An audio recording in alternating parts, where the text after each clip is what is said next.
Hallo Freunde, ich war wieder auf dem Flohmarkt unterwegs vergangenes Wochenende, genauer gesagt auf einem Dorfflohmarkt und noch genauer gesagt erst auf dem zweiten Dorfflohmarkt überhaupt meiner Flohmarktgängerkarriere.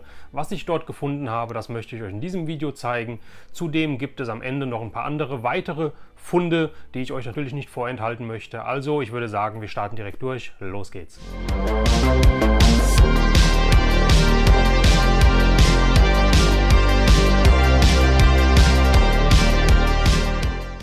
Ja Leute, wie im Intro schon erwähnt, war wieder Flohmarktzeit und ich habe den zweiten Dorfflohmarkt meiner Flohmarktgängerkarriere besucht.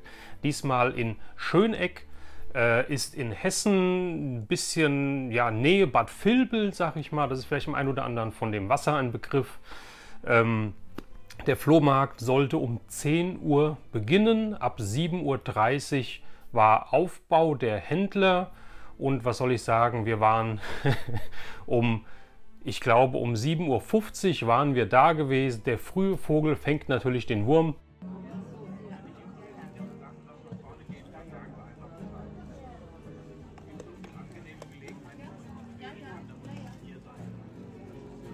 Und sind die Stände schon mal ein bisschen abgegangen. Es war wirklich ein ganz gemächlicher Aufbau dort. Die Leute haben auch ihre Tische rausgestellt und das Schöne war da, oder ich kannte das halt, ich habe noch nicht wirklich Dorfflohmarkt-Erfahrung, aber es konnte jeder mitmachen, nicht nur die Ansässigen, sondern man konnte auch Flohmarktplätze oder Tische mieten und halt auch als Nicht-Ortsansässiger da quasi seine Sachen verkaufen.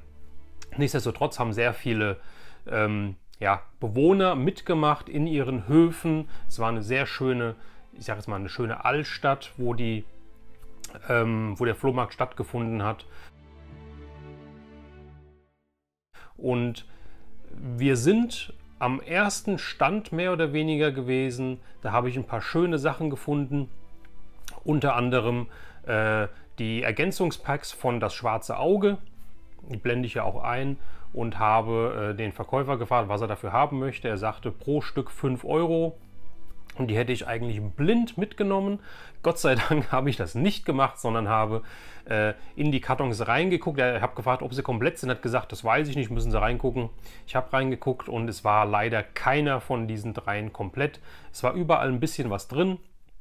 Aber es haben immer Karten gefehlt, es hat die Anleitung gefehlt, es haben diese Mäppchen für die Karten gefehlt.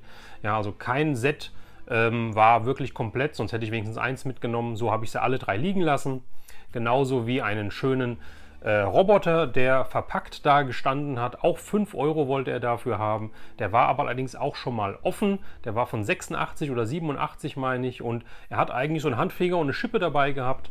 Die waren nicht mehr drin. Sonst hätte ich den wahrscheinlich auch mitgenommen für einen 5er, aber so habe ich ihn stehen lassen.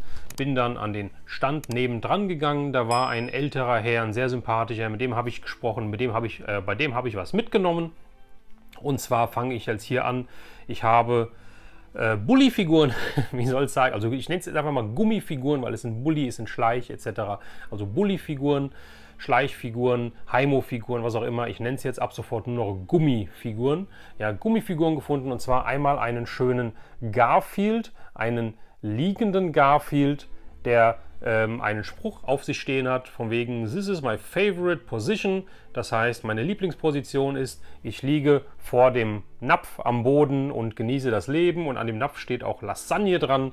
Ja, also ein Napf voller Lasagne und einmal und ich habe den guten nochmal mitgenommen, der wandert dann in meine Tauschkiste, also 2 Stück. Ja, dann habe ich mitgenommen, die kannte ich nicht, aber ich habe zuletzt immer mal ein paar Figuren liegen lassen, weil ich sie nicht kannte und mich dann im Nachhinein geärgert, als ich hier mein schlaues Comicfigurenbuch durchgeblättert habe. Und deswegen habe ich die jetzt einfach mal auf Verdacht mitgenommen, die kannte ich nicht. Und zwar habe ich hier einen, ich nenne es jetzt mal einen Engel, der ist jetzt wirklich von Bulliland, ja, und einen zweiten Engel, der hockt oder der ja, fliegt, kann man auch sagen, und der hier, der steht. Ich habe jetzt 2 Engel mitgenommen, die kannte ich nicht. Ich habe jetzt mal online ein bisschen recherchiert, weil auch die 2 habe ich wiederum nicht in meinem Comic-Katalog gefunden. Die sind von Bully von, ich glaube, 84, 85 oder irgendwie, also Mitte der 80er Jahre. Und es gab auch nur die zwei. Das heißt, die sind jetzt auch komplett bei mir eingezogen. Ich habe ein Set von diesen Engeln. Die werde ich in meine Sammlung tun. Bin mir noch nicht sicher, ob sie halt da ewig bleiben, weil ich habe zu denen keine Verbindung. Also es kann auch sein, dass die eventuell in eine Tauschkiste wandern. Demnächst, früher oder später. Und noch eine Figur habe ich mitgenommen von 1997. Das ist Heinblöd vom Captain Blaubeer.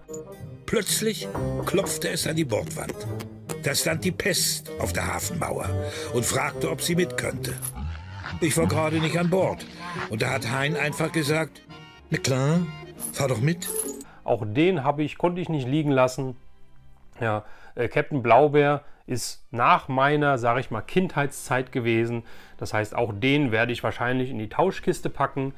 Somit habe ich zweimal Garfield, 2 Engel und einmal Heinblöd. Und er wollte für die Figuren jeweils 1 Euro haben. Das heißt 5 Euro, die habe ich ihm auch gegeben. Ja, und dann habe ich noch was an seinem Stand entdeckt und ich bin jetzt mal gespannt, wer von euch das noch kennt. Ja, ich zeige es jetzt mal hier. Ist ein Schlüsselanhänger, ich kann es an den Schlüsselbund tun, aber was ist es? Ja, es ist eine Groschenmaus. In einem sehr, sehr schönen Zustand hier. Der Anhänger ist ein bisschen verrostet, aber diese Groschenmaus, die kann man hier mal reißlos aufmachen und da kann man seine Groschen, 10 Pfennig, 5 Pfennig etc. reintun. Ja, wir hatten tatsächlich, oder mein Bruder hatte damals so eine Groschenmaus in Rot gehabt, allerdings in Samt und die ist aus Leder, wird wahrscheinlich Kunstleder sein, denke ich mal. Und die habe ich auch noch gefragt, was möchten Sie dafür haben? Da sagte er, ja, die schenke ich Ihnen.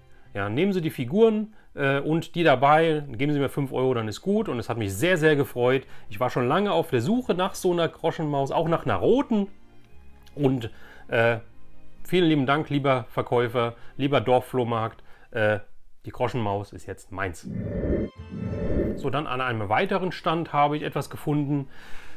Da bin ich erst auf den zweiten Blick drauf gestoßen, denn jeder kennt wahrscheinlich hier diese Kistchen hier. Das ist für Kartenspiele. Ja, und da war dieses Spiel drin. Der Verkäufer wollte 5 Euro für das Spiel haben. Das war mir eigentlich zu teuer. Ich habe dann gesagt, ich würde ihm 3 Euro geben. Dann sagte er, machen wir 4. Und dann, wie ich dann genauer geguckt habe, habe ich gedacht, ja, 4 mache ich, denn ich habe ein Schlumpfquartett gefunden. Und das Schöne ist, das war halt in dieser Kartenbox drin. Und ich habe dann erst gesehen, dass das halt nochmal in einer eigenen Verpackung drin ist. Das heißt, es sind nicht die Karten lose, sondern es ist in einem schönen Päckchen, einem Schlumpfpäckchen sind die Karten drin. Die sind auch vollständig. Schlümpfe, ein abenteuerlustiger Schlumpf. Quartettspiel. Finde ich sehr, sehr toll. Und dann habe ich auch gedacht, 4 Euro, trotzdem vielleicht ein bisschen viel. Könnt ihr mal in die Kommentare schreiben, was ihr dazu sagt. Aber wie gesagt, in dem schönen Zustand hier habe ich gedacht, das kann ich nicht, kann ich nicht liegen lassen. Ich muss es einfach mitnehmen. Gesagt, getan. Schlumpfquartett jetzt in meiner Sammlung. Ah, ich hasse Schlümpfe. Zwischendurch haben wir dann das ein oder andere Crepe war es, genau, Crepe gegessen, schön mit Zucker und Zimt. War sehr schön, es war sehr heiß schon gewesen. Ja, auch um die frühen Morgenstunden schon. Und dann der nächste Hof, der nächste schöne Hof bei einem älteren Pärchen, oder bei einer älteren Dame besser gesagt gewesen, hatte sehr viel, ja, es war sehr viel Porzellan und so weiter da. Ja, und da habe ich was gesehen, das konnte ich auch nicht liegen lassen, denn sie hatte einen Aiwa Walkman da liegen gehabt, mit auf dem Tisch. Und auch hier habe ich dann für diesen Walkman, ich habe ihn mir angeguckt, natürlich keine Garantie, dass er funktioniert, hat die Dame auch gesagt. Er hat gesagt, er hat immer trocken, war immer trocken gelagert und so weiter. Ja, und ich habe ihn zwischenzeitlich ausprobiert, also er funktioniert, hat hinten sogar noch den Gürtelclip dran, also ist nichts abgebrochen oder weg oder so weiter. Das Batteriefach ist nicht ausgelaufen, nichts oxidiert, also sehr, sehr schön. Und habe dann für diesen Aiwa Walkman hier der Dame 4 Euro gegeben. Und somit habe ich einen weiteren Walkman in meiner Sammlung. Walkman kann man nie genug haben. Ja, irgendwann gibt wahrscheinlich jeder mal seinen Geist auf und die gibt es halt nicht mehr. Und so kann ich auch unterwegs noch nach wie vor meine schönen Kassetten aus der Kindheit hören. Sehr, sehr schön, habe ich sehr gefreut. 4 Euro, ein Walkman. Dann sind wir an einem weiteren Stand vorbeigegangen und da habe ich dieses schöne ja, dem Milchkännchen oder was es ist gesehen. Ja, mit dem schönen Stoff-Teddybär drauf, ja, von Steiff. War von 1986, meine ich, oder 88, dieses Kännchen. Ich habe kurz überlegt, weil ich fand es wirklich toll, aber dachte mir, wo soll ich das denn jetzt hin tun, wenn ich jetzt auch noch wirklich anfange, so richtig Porzellan zu sammeln, dann nimmt das wirklich überhand und ich würde es wahrscheinlich auch nur in den Schrank stellen. Deswegen habe ich es halt einfach da stehen lassen. Ich habe auch nicht gefragt, was die Dame dafür haben wollte oder das Pärchen dafür haben wollte. Bin weitergegangen und dann am nächsten Stand wieder, ja, mein Fund des Tages gemacht, sage ich mal. Ich habe aus der Ferne schon bei einem Hofeingang vorne am Eingang des Hofes eine Kiste stehen sehen. Das war ein Coca-Cola-Koffer. Der war allerdings es war kein deutscher Koffer, da hat nicht Enjoy oder Trink Coca-Cola drauf gestanden, sondern irgendwie ein anderer Text. Und unten drunter war eine Kiste, die wo ich einen Kopf von einer Figur, die hat in der Kiste drin gestanden, ich konnte so reingucken und habe diesen Kopf dieser Figur gesehen und dachte, den kennst du, der erinnert dich an irgendwas und ich halte es jetzt einfach mal in die Kamera. Diese Figur hier habe ich mitgenommen. Weiß nicht, vielleicht sagt das jemandem was. Ja, es ist auch, ja, glaube ich wüsste nicht, dass es die bei uns gegeben hat, aber andererseits, wo soll die Dame die sonst herhaben? Ja, eine Figur, ich sag nur den altbekannten tollen Spruch. John Boy, bist du wach? Was willst du denn, Ben? Gute Nacht, John Boy. Gute Nacht, John Boy, genau, die Waltons, das ist der Vater Walton. Ja, in einem wunderschönen Zustand. Die Figur ist von 1974 von der Firma Mego. Mego hat ja auch die Star Trek-Figuren unter anderem rausgebracht in den 70er Jahren und hat hier auch die Walton Family rausgebracht. Und das Geile ist, ich habe dann so ein bisschen gegoogelt und habe gesehen, da gab es ja einige Figuren, meistens Doppelpacks, wo die dann halt drin waren, weil es gab ja etliche Waltons, ja, die haben ja Kinder ohne Ende gehabt, gefühlt. Und es gab das Walton Haus gab es damals, es gab einen Traktor, meine ich, oder einen LKW, so einen Pritschenwagen gab es gab eine Scheune, es gab einen Drogeriemarkt, also es gab richtig viele Playsets von der Walton Family. Hätte man nie gedacht oder hätte ich nie für möglich gehalten. Wie gesagt, hier Pa Walton, ein wunderschöner Zustand, der Gute. Ja, hat keinen Farbabrieb, er hat noch die Originalkleidung an, ihm fehlen die Schuhe, er hat eigentlich Schuhe gehabt und dann weiß ich auch nicht genau, ob er vielleicht noch Socken drin gehabt hat, aber die Schuhe fehlen. Und ich meine, auf den Bildern, die ich so online gefunden habe, er hatte auch noch einen Gürtel an.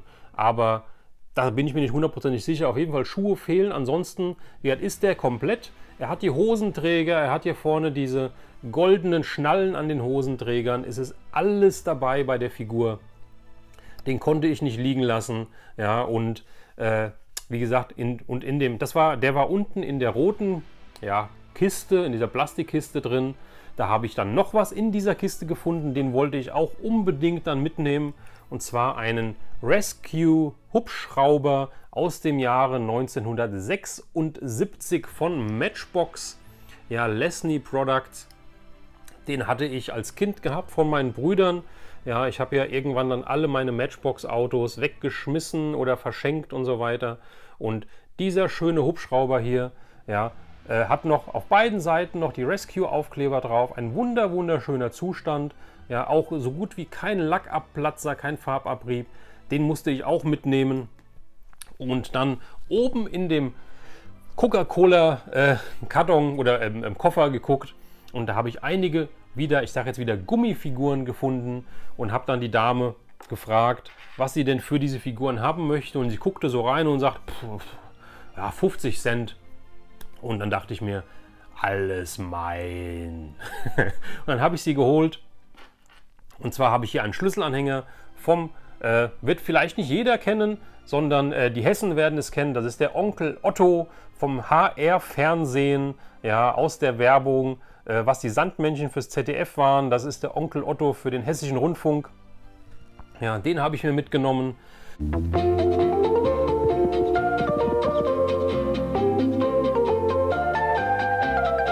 Dann habe ich mir eine Dame mitgenommen. Jetzt muss ich den Namen... Ilva, glaube ich, heißt sie. Ja, und zwar aus der Vicky und die starken Männer-Serie aus den 70er Jahren. Meine erste Vicky-Figur. Auch da hoffe ich, dass ich noch einen Komplettsatz bekomme. Sehr, sehr schön. Ja, dann habe ich, und das freut mich ganz besonders, apropos Komplettsatz, ich habe ja, Meinzelmännchen bekommen. Kleine Gummi-Meinzelmännchen. Einmal ihn hier mit der Gießkanne. Dann einen mit der Kaffeemühle. Dann habe ich einen mit zwei, ja, mit einer gebrochenen Nase anscheinend und so zwei Schellen, weil er sich die Nase wahrscheinlich eingeklemmt hat. Dann einen mit Kochtopf und Löffel. Einen mit einer Ziehharmonika. Und einen mit einem, oh Gott, ich glaube, das ist ein Taktstock oder sowas soll das sein. Bin mir nicht hundertprozentig sicher.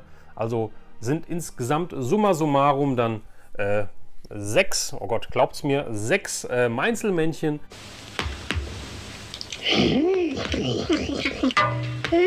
Und auch wieder hier, wenn ich gerade nach vorne greife, mein schlauer Comicfiguren-Ratgeber sagt, es sind alle 6 ist ein Satz. Das heißt, ich habe alle 6 mit einem Schlag komplett bekommen. Ich habe den Komplettsatz der Meinzelmännchen und die sind von 1977, Leute. Finde ich total toll und es war alles eine Verkäuferin. Ich habe dann die Figuren hier zu ihr gebracht, in den Hof rein, an den Tisch die 2 anderen Figuren, den Onkel Otto und die Ilva, den Hubschrauber und die Waltons-Figur hier, ja, von Mego 1974 und habe gesagt, die hätte ich gerne, was macht sie mir für einen Preis? Weil sie hat ja gesagt 50 Cent für die kleinen Gummifiguren. Und ich habe nicht gefragt, was der einzeln kostet, was der einzeln kostet. Und dann sagte sie, machen wir 12 Euro. Und dann habe ich gesagt, machen wir es glatt, dann machen wir 10. Und dann sagte sie, ja, 10 ist okay. Und dann habe ich für 10 Euro diese kompletten Figuren mitgenommen. Ich finde es total klasse. Es freut mich so, ja, ganz besonders natürlich der Komplettsatz der Meinzelmännchen, der Hubschrauber. Also das war ein total toller Fund für mich. Aber auch hier die Walton-Figur, die passt super zu meinen Fighting Furious-Figuren, zu meinen Mego Star Trek-Figuren. Ja, zum Morg vom Ork, den ich zuletzt auf der Toyplosion mitgenommen habe. Ja, auch wenn der original verpackt ist oder noch die Verpackung dabei ist. Ich finde es einfach toll, diese Zeitzeugnisse zu finden, dass sowas halt immer noch, 1974, Leute, der wird nächstes Jahr 50 Jahre alt, diese Spielzeugfigur. Und in einem wunderschönen Zustand, dass man das immer noch findet, dass immer noch so Sachen halt rauskommen von den Dachböden, von den Kellern. Ich finde es einfach Wahnsinn, das hat mich wahnsinnig gefreut. Ja, und dann gab es noch einen Stand unten an der Straße am quasi Flohmarkt-Eingang, nenne ich es mal. Da hätte ich mich, ja, dumm und dämlich kaufen können, sage ich mal. Ich musste mich sehr, sehr zurückhalten, denn der Gute hatte irgendwie seine private Filmplakate, Film-Merchandise-Sammlung aufgelöst anscheinend. Der hatte Plakate, da große Kinoplakate wirklich. In Folien alle, da wollte er einen Zehner für haben, da waren so tolle Sachen dabei, da war E.T. dabei, da war der weiße Hai dabei, Basil, der große Mäusedetektiv, also richtig, richtig schön große Plakate, wo er auch extra gesagt hat, die rolle ich ein, da gibt es eine Rolle, also so eine Fotorolle für, ja, wenn du da was kaufen willst, also war sehr, sehr nett.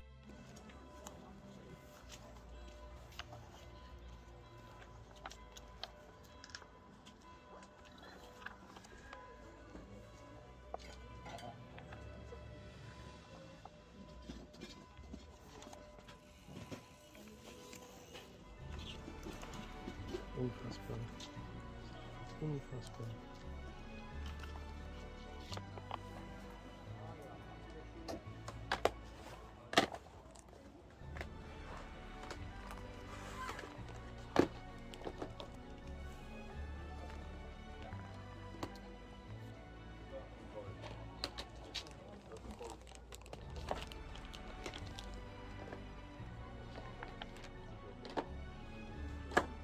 Und was ich mir aber mitgenommen habe, ich hätte mir so viel da kaufen können, Leute, aber wohin mit diesem ganzen Papier, sage ich es mal. Ich kann keine Plakate mehr aufhängen, ich habe einfach keinen Platz zum Plakate aufhängen. Ja, und ich habe auch ein paar Ordner, wo ich Kino-Aushangplakate drin habe, in DIN A4 Größe. Und genau da habe ich zugeschlagen, da habe ich einen Komplettsatz mitgenommen, und zwar den Komplettsatz von Sylvester Stallones Demolition Man.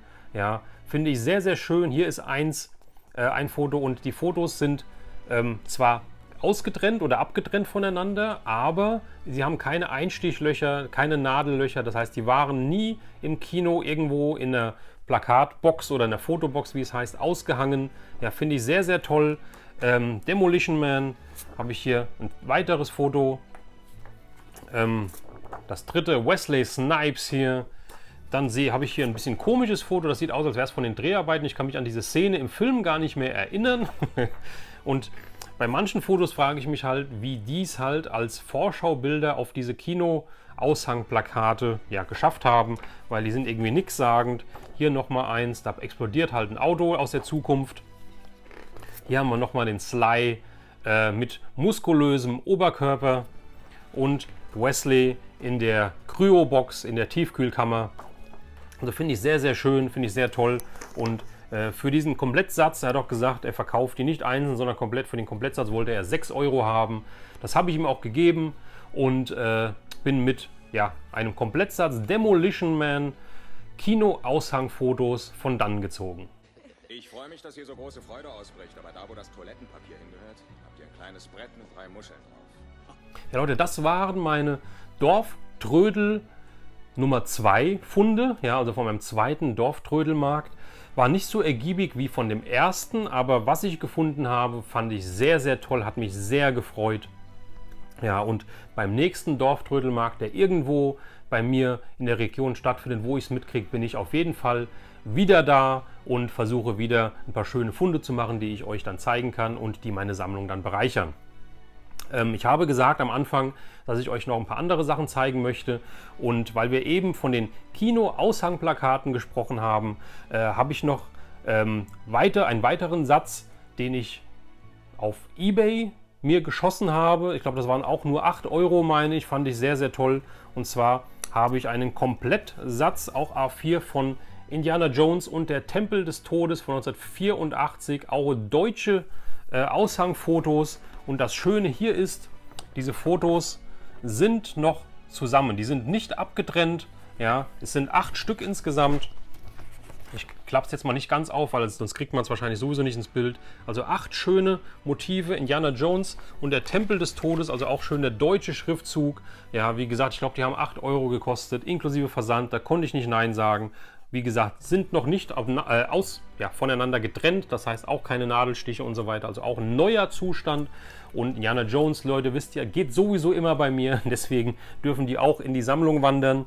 Genauso zum Tempel des Todes habe ich auch auf eBay mir geschossen. Auch das hat, ich glaube, es hat mit Versand 12 € gekostet, kam aber aus UK, also aus England, und zwar ein englischsprachiges Buch zu Indiana Jones und der Tempel des Todes, oder wie er im Original heißt, And the Temple of Doom. Ja, und zwar ist das Storybook based on the film. Das ist sehr, sehr schön, auch ein neuwertiger Zustand hier.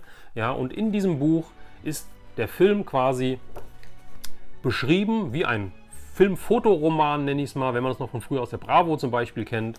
Also der Film, wie gesagt, wird hier als Roman quasi beschrieben und immer die dazugehörigen Fotos aus dem Film mit reingepackt. Finde ich sehr, sehr schön. Das Buch ist auch die Erstauflage von 1984.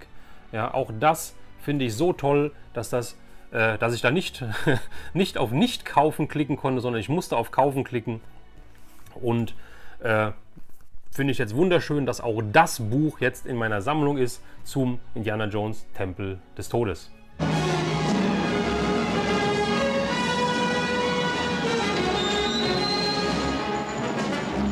Ja, Leute, dann habe ich noch Post bekommen, und das freut mich wieder ganz besonders, von jemandem, der meine YouTube-Videos oder meine Videos verfolgt. Hat mir eine Kleinigkeit zugeschickt, hat mir auch einen Brief dazu geschrieben, den möchte ich gerne vorlesen. Ja, ich finde das immer wichtig und ich hoffe auch, das ist vollkommen okay. Ja, und er schreibt: Hallo Frank, leider habe ich nichts weiter Doppeltes gefunden. Ich hoffe, jetzt kommt ein kleiner Spoiler, der Magnet findet ein schönes Plätzchen bei dir. Sollte ich nochmals was Doppeltes finden, melde ich mich bei dir. Da weiß ich die Stücke in guten Händen. Vielen lieben Dank. Danke nochmals für all die tollen Videos und ich hoffe, es folgen noch viele. Liebe Grüße, Oliver. Oliver, vielen lieben Dank. Du hast mir eine riesen Freude gemacht. Ihr habt es eben schon, wenn ihr meine Lesekünste verfolgt habt, gehört. Es ist ein Magnet, und zwar ein Indiana Jones Magnet.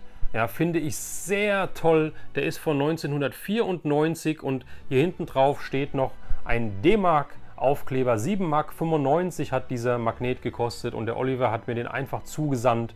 Ja, wollte nichts dafür haben, also quasi eine Channel-Spende. Ich finde das so toll.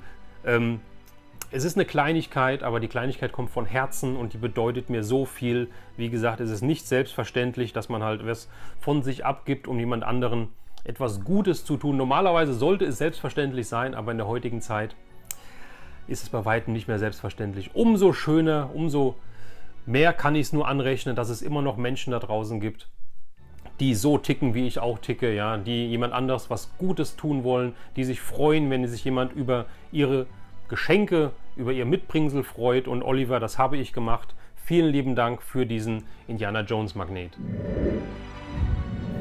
Dann habe ich nochmal auf eBay Kleinanzeigen zugeschlagen, denn da gab es etwas, das Mikrofon hängt hier so ein bisschen komisch rum, da gab es etwas, das ich vorher noch nie gesehen habe, und es handelt sich um ein Puzzle zu Die Abenteuer des jungen Indiana Jones. Ein 80-Teile-Puzzle. Sean Patrick Flannery hat ja den jungen Indiana Jones in der TV-Serie gespielt, in den Anfang der 90er Jahre.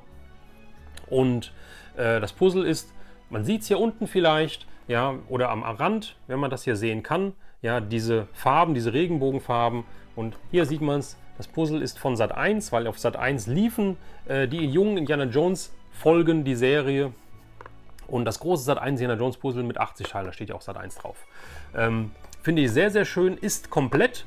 Ja, und ich habe für das Puzzle mit Versand, ich glaube, 8 € bezahlt. Das war es mir wert, weil ich vorher noch nie irgendwie Merchandise zu dem jungen Indiana Jones gesehen habe, hier bei uns in Deutschland.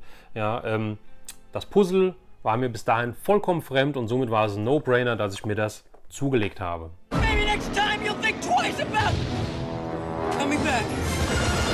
Und zum Indiana Jones und ja, Königreich des Kristallschädels, der unbeliebte 4. Film, habe ich auch ein Merchandise-Teil. Das habe ich in einer Facebook-Gruppe, ich glaube, das war die Retroactive-Gruppe, habe ich das geclaimed. Ja, für 6 € eine Tasche von 2008, Kingdom of the Crystal Skull. Die ist noch original verpackt, die ist noch zu und war wohl mal irgendwie nicht in Deutschland erhältlich, sonst hätte es ja den deutschen Titel gehabt, glaube ich zumindest, sondern hier hinten sieht man es, es ist von Kellogg's. Ja, ich weiß nicht, ob das in den USA so ein Mail-Away war oder sowas, von wegen halt S3 Kellogg's Schachteln und du kriegst so eine Tasche zugeschickt. Wer da mehr von weiß, kann es gerne in die Kommentare schreiben. Wie gesagt, für 6 € habe ich diese original verpackte Tasche zum 4. Indiana Jones Film auf jeden Fall liebend gerne mitgenommen. Ja Leute, das soll es gewesen sein. Jetzt seid ihr wieder dran. Schreibt mir in die Kommentare, was ihr zu meinen Funden sagt. Findet ihr das toll? Findet ihr das langweilig? Hättet ihr die gleichen Summen bezahlt? Sagt ihr, das und das war viel zu teuer oder so? Lasst es mich gerne wissen und dann würde ich sagen, wir sehen uns beim nächsten Video. Macht's gut, euer Retro Rauner.